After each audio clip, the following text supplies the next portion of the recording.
Hello dear student, today we discuss about return to a scale in long run. हमने पढ़ा था कि return to a factor होते हैं वो शॉर्ट टर्म में होता है, क्योंकि शॉर्ट टर्म में ओनली एक फैक्टर वेरिएबल होता है, अदर फैक्टर कांस्टेंट होते हैं। लेकिन इन लॉन्ग रन में क्या होता है कि जितने भी हम फैक्टर यूज़ करते हैं प्रोडक्शन प्रोसेस में, प्रोडक्शन के प्रोसेस में हम फैक्टर्स यूज़ करते हैं, लैंड, लेबर, कैपिटल, इंट्राप्रेन्योर, वो सभी के सभी जो फैक्टर्स हैं वो सभी के सभी क्या हैं, वेरिएबल हैं। इसलिए हम इसमें एक फैक्टर नहीं बल्कि सभी फैक्टर्स को बदलकर चेंज करके अपने प्रोडक्शन को हम बढ़ा भी सकते हैं, कम भी कर सकते हैं। लॉन्ग रन यानी कि एक लंबा टाइम पीरियड, 1 साल का, 2 साल का, 3 साल का, जिसके दौरान क्या होता है कि हम अपने सभी साधन है वो बदल सकते हैं। In long term returns to scale relate to the behavior of a total output as all inputs are varied। कहता है कि इसमें क्या करते हैं, सभी के सभी इनपुट्स हैं वो वेरिएड होते हैं, चेंज कर सकते हैं। सभी इनपुट्स को चेंज करके हम क्या कर सकते हैं, अपना प्रोडक्शन प्रोसेस है उसको ठीक कर सकते हैं। रिटर्न टू स्केल 3 तरीके से होते हैं: increasing return to scale, decreasing return to scale and constant return to scale. Increasing return to scale में वो कहता है increasing return to a scale occurs when a given percentage increase in all factor inputs causes proportionately greater increase in output। कहता है कि देखो जैसे हमारा जो फैक्टर ऑफ प्रोडक्शन है वो 5 से 10 बढ़ा है, लेकिन हमारा जो आउटपुट है वो 5 से 15 बढ़ा, कि अगर हम थोड़ी सी अमाउंट में फैक्टर ऑफ प्रोडक्शन बढ़ाएंगे तो जो फैक्टर ऑफ जो प्रोडक्शन है वो बहुत ज़्यादा अमाउंट में इंक्रीज हो जाएगा। तो इसका मतलब यही है कि अगर थोड़ी अमाउंट में फैक्टर बढ़ाने पर प्रोडक्शन बहुत ज़्यादा बढ़ता है तो वो increasing return to a scale कहलाता है। उसके बाद है diminishing return to scale. Diminishing return to scale में होता है कि अगर हम उत्पादन करने के साधन बढ़ाएंगे तो उत्पादन बढ़ेगा, लेकिन डिक्रीजिंग रेट पे बढ़ेगा। कि अगर हम फैक्टर 15% बढ़ाएंगे तो आउटपुट 10% बढ़ेगा। ऐसा नहीं कि नहीं बढ़ेगा, 5 से 10 तो वो बढ़ा है, ये 5 से 20 बढ़ा है हमने फैक्टर ऑफ प्रोडक्शन, तो वो 5 से 10 बढ़ा है। हम अगर उत्पादन करने के साधन बढ़ाएंगे तो उत्पादन बढ़ेगा, लेकिन डिक्रीजिंग रेट पे बढ़ेगा।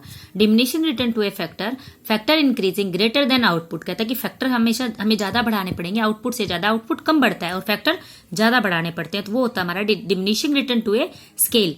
उसके बाद है constant return to a scale में कहता है कि जिस रेशियो, जिस प्रोपोर्शन में आप फैक्टर्स को बढ़ाते हो उसी प्रोपोर्शन में आउटपुट बढ़ता है। जैसे इक्वल परसेंटेज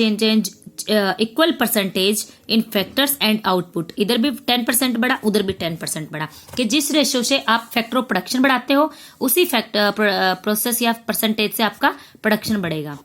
तो इस चैप्टर में हमने पढ़ा है factor of production. Factor of production में हमने पढ़ा कि कुछ इनपुट्स होते हैं उनको हम आउटपुट्स में टर्न करते हैं, चेंज करते हैं। लैंड, लेबर, कैपिटल, इंट्राप्रेन्योर एक प्रोसेस है जो रिलेशनशिप शो करता है आउटपुट एंड इनपुट्स में। इनपुट्स को आउटपुट में चेंज करने का जो प्रोसेस है वो प्रोडक्शन कहलाता है। उसके बाद हमने पढ़ा था कि जो प्रोडक्शन है उसकी एजम्पशन पड़ी थी कि जो इकोनॉमिक्स है जिसने भी ये फैक्टर ऑफ प्रोडक्शन का प्रोसेस दिया था उसने कुछ अज्यूम करके दिया था, कुछ चीजें हैं उसने अज्यूम की थी, एजम्पशन के अकॉर्डिंग उसने दिया था। उसके बाद हमने पढ़ा था टोटल प्रोडक्शन, मार्जिनल प्रोडक्शन और एवरेज प्रोडक्शन। टोटल प्रोडक्शन क्या होता है कि जितने हम जब भी एवरेज प्रोडक्शन है उसको प्राइस के साथ मल्टीप्लाई कर देंगे तो टोटल प्रोडक्शन आ जाएगा हमारा, ठीक है। एक जो फाइनल अमाउंट हम प्राप्त करते हैं सब उसका हम समीशन कर देंगे, जैसे कि 1 2 3 4 5 6 7 8, इनसे सभी से मिलने वाला जो फैक्टर ऑफ प्रोडक्शन है उसको अगर हम टोटल कर देंगे तो वो हमारा टोटल प्रोडक्शन है। मार्जिनल प्रोडक्शन क्या होता है, टोटल प्रोडक्शन में जो चेंज हो जाता है। देखो फर्स्ट पे 2 था, 2 पे 5 हो गया, 3 पे 9 हो गया, 2 से 5 आया तो कितना चेंज आया 3, 5 से 9 आया तो कितना चेंज आया 4। यानी कि टोटल प्रोडक्शन में एक नई यूनिट बढ़ाने पर जो चेंज आता है वो होता है मार्जिनल प्रोडक्शन। इसका फॉर्मूला देखो क्या है, marginal production total production n minus total production n minus 1, यानी कि जो नया टोटल प्रोडक्शन है माइनस में जो पुराना टोटल प्रोडक्शन है। एक यूनिट बढ़ाने या घटाने से, यूनिट ऐड करने से या यूनिट सब्सट्रैक्ट करने से टोटल प्रोडक्शन पे जो इफेक्ट पड़ता है वो होता है मार्जिनल प्रोडक्शन।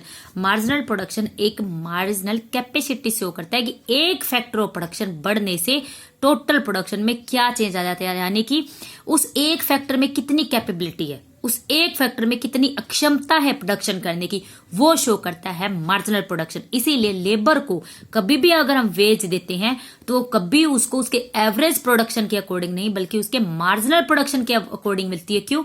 क्योंकि जितना उसमें कैपेसिटी है, जितना वो काम करता है उतनी ही बदले में उसको क्या मिलेगी, प्राइस मिलेगी, वेज मिलेगी। फिर हम बात करते हैं एवरेज प्रोडक्शन की। एवरेज प्रोडक्शन में क्या होता है, जैसे टोटल प्रोडक्शन है उसको उसकी यूनिट से डिवाइड कर देंगे, 2 को 1 से डिवाइड करेंगे 2, 5 को 2 से डिवाइड करेंगे 2.5, 9 को 3 से डिवाइड करेंगे 3, 12 को 4 से डिवाइड करेंगे 3, कि जितना भी हमारा टोटल प्रोडक्शन है उसको उसकी यूनिट से, उसकी क्वांटिटी से डिवाइड कर देंगे तो हमारे पास एवरेज प्रोडक्शन आ जाएगा।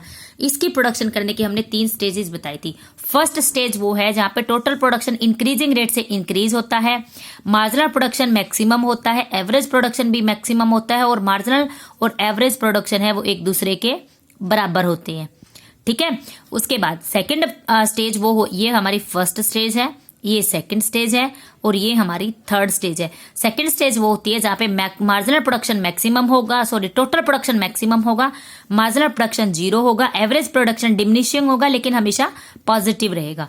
थर्ड स्टेज वो है जहां पे टोटल प्रोडक्शन डिक्रीजिंग होगा, मार्जिनल प्रोडक्शन नेगेटिव होगा, और एवरेज प्रोडक्शन डिमिनिशिंग होगा लेकिन हमेशा पॉजिटिव रहेगा। इस चैप्टर में हमने डिस्कस किया था रिटर्न टू ए फैक्टर का हमने पढ़ा था, increasing return to a factor, diminishing return to a factor, constant return to a factor, कि एक फैक्टर को बदलने से, ये देखो एक फैक्टर कांस्टेंट है 1 1 1, एक को ही बदल रहे कैपिटल कांस्टेंट, लेकिन सिर्फ लेबर में चेंज करने से फैक्टर ऑफ प्रोडक्शन में किस तरीके का चेंज है। इंक्रीजिंग रिटर्न टू स्केल में जिस उत्पादन के साधन में चेंज होगा उससे ज्यादा उत्पादन बढ़ेगा। Diminishing return to a factor में क्या होता है कि जिस अनुपात में आप फैक्टर बढ़ाओगे उससे कम अनुपात में आपका प्रोडक्शन बढ़ेगा जरूर लेकिन डिमिनिशिंग रेट पे बढ़ेगा। Constant return to a factor में वो ये कहते हैं कि जिस अमाउंट में आप फैक्टर ऑफ प्रोडक्शन को बढ़ाते हो उसी अमाउंट में आपका मार्जिनल प्रोडक्शन बढ़ता है, सेम जो चेंज है वो दोनों के बीच में रहेगा। आज हमने पढ़ा था return to a scale. Return to scale में हमने पढ़ा increasing return to scale, decreasing return to scale, constant return to scale. Increasing return to scale में हमने पढ़ा कि जिस अमाउंट में हम फैक्टर ऑफ प्रोडक्शन बढ़ाते हैं प्रोडक्शन उससे ज्यादा अमाउंट में बढ़ता है। उसके बाद हमने पढ़ा है डिमिनिशिंग रिटर्न टू स्केल, जिसमें हमने पढ़ा कि फैक्टर ऑफ प्रोडक्शन हम ज्यादा अमाउंट में बढ़ाते हैं लेकिन प्रोडक्शन उससे कम अमाउंट में बढ़ता है, डिमिनिशिंग रेट पे बढ़ता है, घटती दर पे बढ़ता है।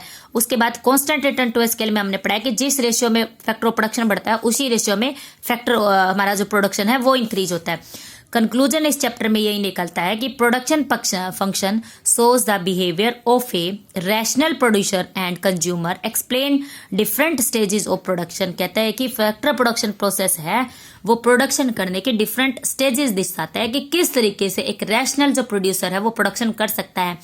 वो फर्स्ट स्टेज पे प्रोडक्शन करता है, वो सेकंड स्टेज पे प्रोडक्शन करता है, लेकिन एक रैशनल प्रोड्यूसर है वो थर्ड स्टेज पर कभी भी प्रोडक्शन नहीं करेगा क्योंकि थर्ड स्टेज पर टोटल प्रोडक्शन डिक्रीज होने लगता है और मार्जिनल प्रोडक्शन है वो नेगेटिव हो जाता है। इसीलिए एक रैशनल कंज्यूमर वही है जो केवल और केवल सेकंड स्टेज तक ही प्रोडक्शन करता है। डियर स्टूडेंट, इससे रिलेटेड अगर आपको कोई डाउट है तो आप मुझसे कांटेक्ट कर सकते हैं, बट आप साथ के साथ अपने नोट्स कंप्लीट कीजिए और साथ के साथ आप पढ़ते रहिए। ठीक है, थैंक यू।